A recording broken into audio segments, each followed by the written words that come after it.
you awake? I thought I heard you get up. Yeah, I'm awake. Sorry, I just can't sleep. Are you thinking about him? Yeah, a bit. Usually get back to sleep, my love. I'm fine. No, it's okay. What else is on your mind? I don't know, it seems weird, but I had one of the most vivid dreams of my life. I saw a fox on a snowy mountain, just looking confused and worried. Those eyes, I can't get those eyes out of my head. She was running in the windy snow, looking for something. Do you think it has to do with you and what's been going on? I don't know. It was just a dream, Rachel. They're not meant to make sense. A lot's happened the past couple days, that's all. Well, if you're not going to sleep anyway, you should tell me. I want to hear. All right.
So, not far from her home, she followed that path to something unexpected.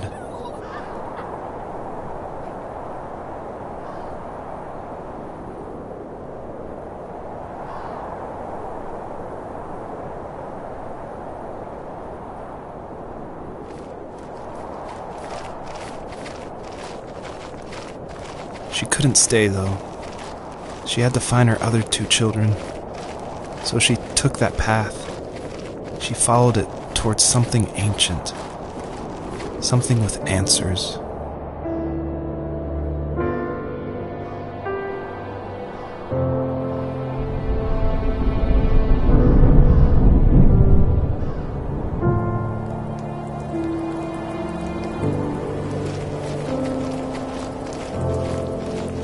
The fox looked high and low, searching for any sign of her cubs.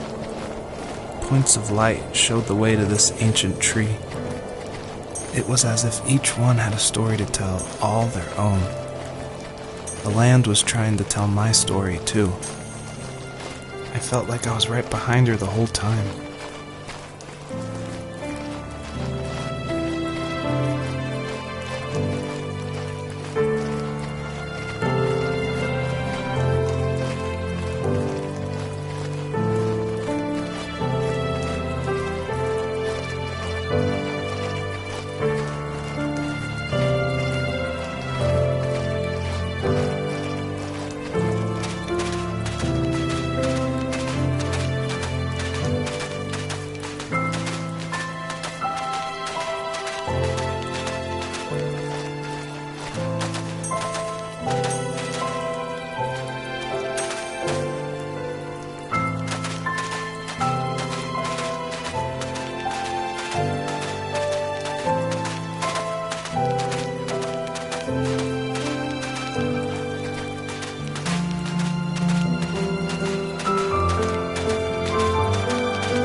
remember what my dad did for a living?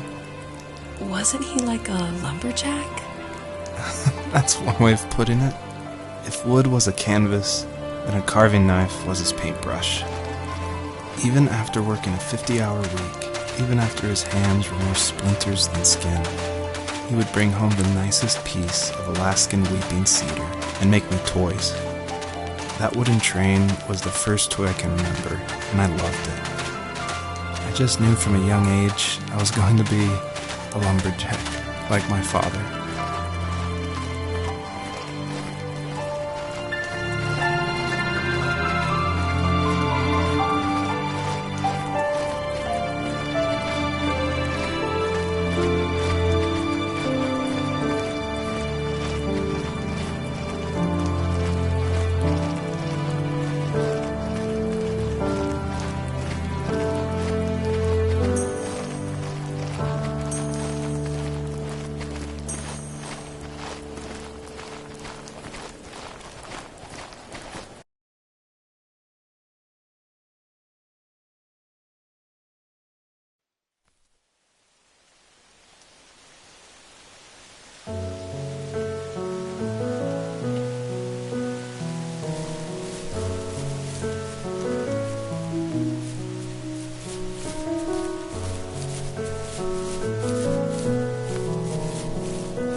My teenage years were full of sketching, angst, and trouble.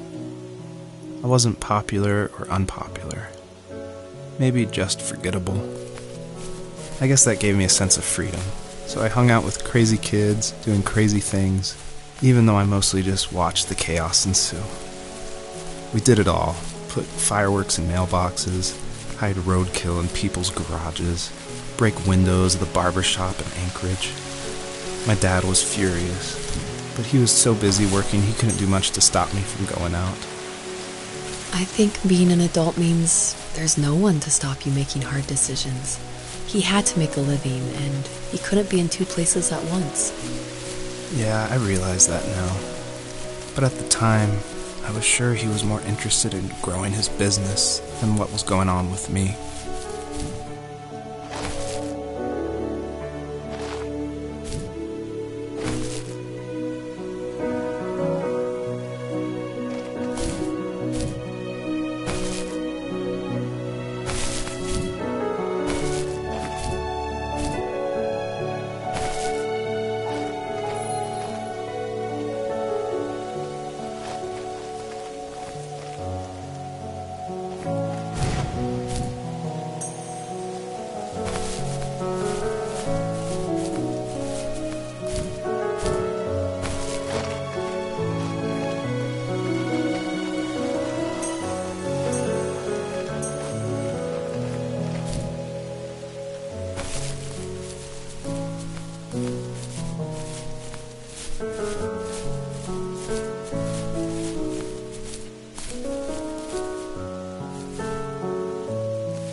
He was working another late night, and my friends were over, saying how bored they were and how they had come all the way out to my house for nothing.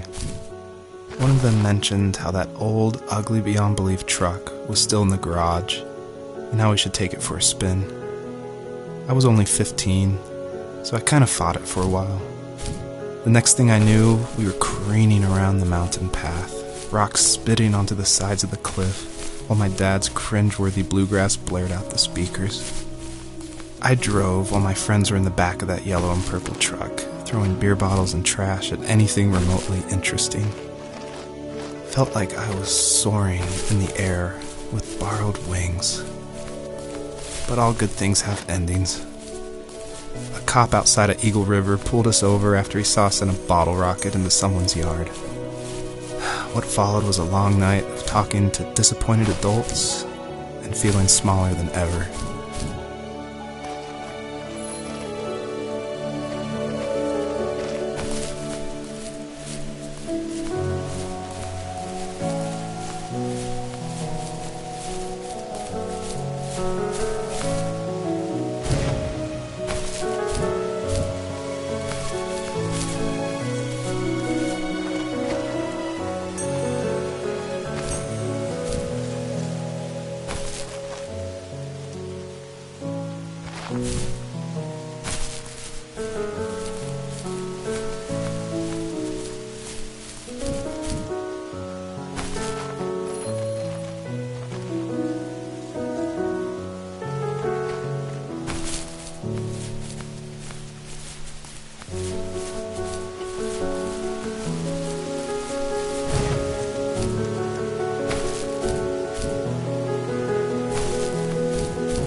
After he drove me home from the police station, I blew up at him, saying how I never wanted to be like him, how I was going to be someone and leave that hick icebox for good.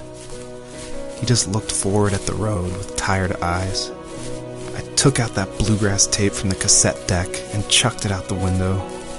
In my sage teenage wisdom, I thought I had proved the ultimate point. But my dad had a different idea. He slammed the brakes, slowly bowed his head while gripping the steering wheel, and finally looked at me. All he said, like it was a polite request, was, "Make this right." I sat there in silence, fuming, but I eventually got out and combed every square inch of the woods, muttering profanity after profanity. I found it 30 minutes later, near a small waterfall off the road. I went back to the truck, put the wet tape back in, and sure enough, it worked. We didn't speak another word to each other the rest of the night. Wow, I knew you were a crazy teenager, but... It's hard to believe, isn't it? Surprises me too. It's like I didn't really know who that kid was back then. I bet my dad thought the same thing over and over. It's almost like he was saying, "Make this right," to himself, more than to me.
My friends would laugh about that night and talk about how crazy it was, and I laughed along, pretending it didn't bother me.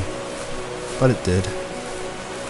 I imagined my friends growing old in the bush, unable to find that thrill in those godforsaken ice fields. It's like those mountains were a literal wall, keeping me from leaving, where all I would have to look forward to are lumber yards and evening beers. I had to climb over. That was my only goal for a long time.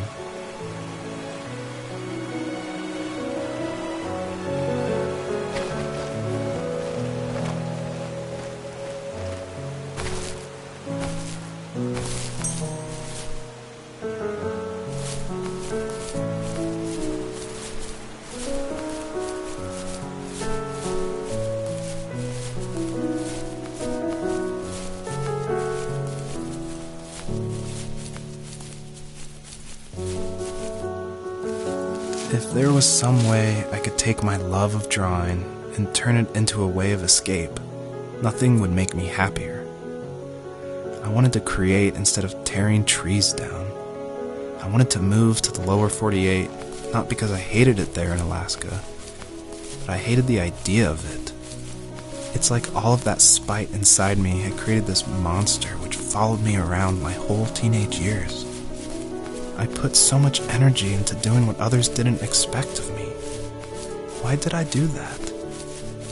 There's one fact you're forgetting, though. If you didn't have that fire in you, we probably would have never met. You're absolutely right. Maybe the destination is all that matters in the end. But then why am I awake? Why am I seeing this fox go on her journey? And why can't I stop thinking about my dad?